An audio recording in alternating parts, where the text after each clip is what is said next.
Dinhi ang mga high priest kung sino sila matulong na high priest. At Jesus, the Son of God, ministry that in heaven. Kung sa may ginahimo sa mga pahari dito, in behalf of the people, siya nag-aampong nato sa Ginoo.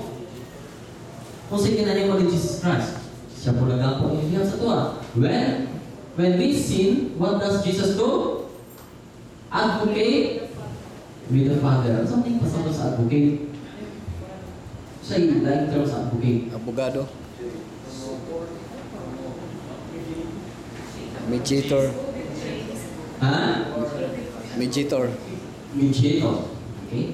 The advocator. So, nasa may problema, ako na lang yung advocate. Mahal, hindi ako sila. Ano kasi hindi ako sila? The advocator. So, that's the function of Jesus Christ dito sa altar, no? Then, what does Jesus presently work in heaven make available to us?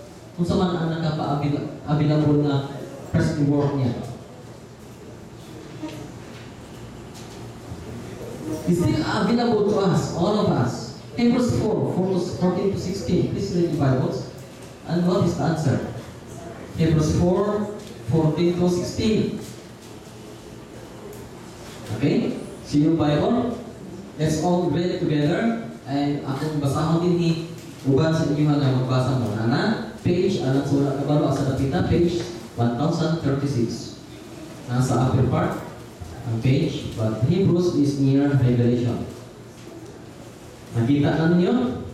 Akong basahon, Revelation chapter 4 verses 14 to 16. The Bible says, seeing then that we have a great high priest that is passed into the heavens, Jesus, the Son of God, let us hold fast our profession.